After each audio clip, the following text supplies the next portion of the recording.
On average, iBuyers offer 22% less than fair market value for a home and charge the seller slightly higher fees, about 1.3% more than conventional listing agent would. Jeremy Knight, the Knight Group, your favorite Austin realtor. Maybe I should change my tags, like the coolest Austin agent you should call, something like that. I don't know. You tell me in the comments what you think I should change my intro to. Either way, here we are. So a lot of times I talk with sellers that are considering their options between selling to an iBuyer or just putting their homes on the market. So there's a lot of different reasons why they would sell to like an OpenDoor, OfferPad, or a Zillow. Oh, but you can't do that anymore. But Zillow did have a program at one time. And, I was taking a lot of time and talked with clients to help them figure out which was a better path. Today, what I'm going to do is I have Stacy Fettleman, who is actually a lender who went through the process and was getting ready to sell to an iBuyer, did the math, and you'll be interested to see what Stacy decided to do instead. Make sure you drop a comment below. I want to hear from you. I do want to give this a fair shake as a real estate agent, so that's why I brought somebody on who wasn't just me, going through the process that you could hear from. So here's what Stacy said as to why they decided to look into doing the iBuyer program with OpenDoor. Hello, my name's Stacy Fettleman. I'm with Finance of America. I'm actually a mortgage lender. First off, I'm not here to bash iBuyers. I'm just expressing my experience. So the reason that my wife and I decided to look into OpenDoor is, although we have some great realtor partners and love to give our business to, we are busy in this crazy market. We just didn't feel that we had the time to stage our house, put a bunch of stuff in storage, do a bunch of repairs, whatever we needed to do to make the home presentable, to get the maximum amount out of the home. Because I work evenings and weekends as well as during the day, and so does my wife. So we decided to see if we could just take a shortcut and go through the iBuying process. So one of the major questions I had for Stacy is somebody's going to go through and do the process of looking between a realtor and an iBuyer program. What does that process look like for doing the iBuyer program? Here's what he said. The one that I reached out to, OpenDoor, they have an app or a website. I can't remember which one I went to. It's been a little while. But we go to the website, put in your address, your name, all the personal information that they ask for. And then what they do is they send you an initial offer. Then at that point, they set up what's called a video walkthrough, basically a Zoom call, kind of like this, where I take my mobile phone and I walk through the house,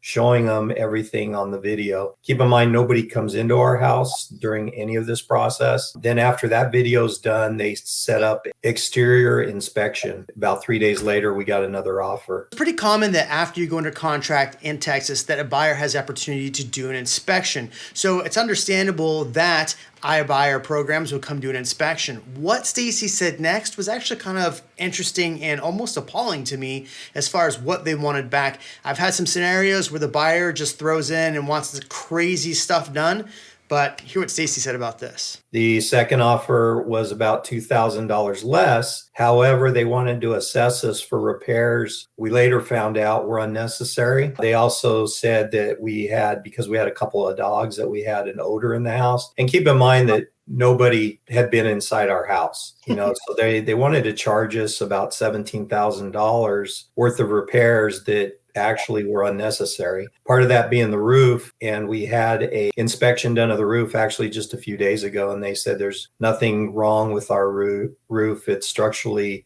in great shape and will last about 10 more years. One thing that's really important if you are selling to an iBuyer or you're going to list on the MLS with an agent is that you want to know what the fees associated are. And so that was a really big question that I had for Stacy, is what those fees are. Typically, when I go to a listing appointment, I'll bring a net sheet so you can actually see a rough estimate of what the breakdown and costs look like. So you as a consumer or a seller at this point know what you're getting into. Here's what Stacy said about OpenDoor. Yeah, so they wanted to charge me a 5% service fee for essentially doing nothing. They added $3,600 in closing costs, but they didn't outline what those closing costs were for. So being in the business that I'm in, I kind of assume those are probably title fees, things like that.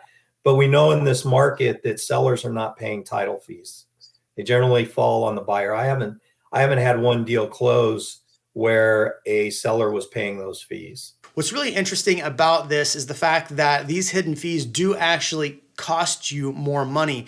I recently had a client that was looking at selling to OpenDoor. They're going to list for around $900,000 at a 5% fee, right? So that was before they even saw how much they'd get taken off for the repairs, like Stacy mentioned.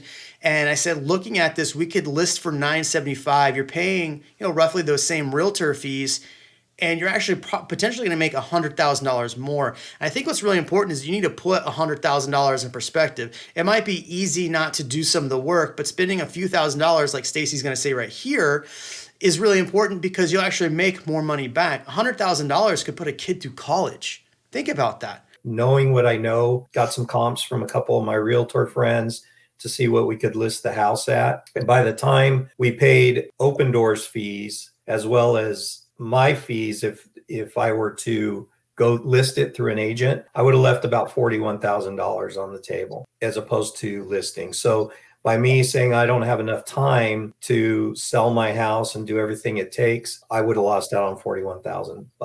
So the fees are pretty important, but what were some of the red flags that Stacy saw when he started going through the process? So after we did the video walkthrough, a couple days later, they had a guy come out and inspect. I wasn't at home, but my wife was, and she said he took about 5 minutes to walk around our property. He took pictures of the roof. Then when I got on the phone with the representative, because they assign a representative to you, she said, yeah, we have pictures of your roof. There's lifting tabs, things like that. And I said, well, I'd like to see those pictures. And she forwarded them to me. They were grainy and blurry. You couldn't tell whether it was a good roof, a bad roof, or anything falling apart. So that was really the first red flag. Then, of course, once I got the inspection report, the assessment report stating that our house needed paint on the inside, I know, being a real estate professional and talking to my realtors, just wasn't needed to get my house on the market. So what was the overall experience for Stacy? He actually had some things that came up that he was kind of concerned about.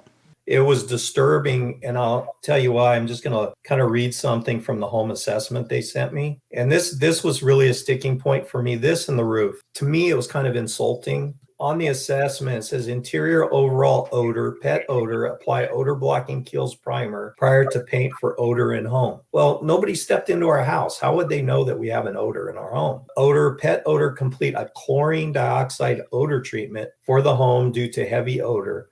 This is to also include an HVAC duct clean and HVAC evaporator coil cleaning. Additional repairs for listing: internal overall odor, again, they repeat it, pet odor, OD odor protocol, seal subfloor prior to flooring installation. Couple of points on this one. First off, again, nobody was in the home. They're making an assumption about our HVAC system. We are about making sure that our filters are changed at least every 3 months. No issues, no odor in our house at all. The dogs have a doggy door where they can go outside, and they're housebroken. And then the roof part, especially after we got our inspection of the roof, because we were concerned with hail and things like that around here, to find out that there's absolutely nothing wrong with our roof. So they make a lot of assumptions that aren't true in order to ding you for assessments for repairs that I later found out are probably not even made. What's interesting is that OpenDoor assessed all of these fees and all of these repairs, but did they actually go and make those repairs before selling the home themselves? And I found a common theme in the negative reviews. And one in particular,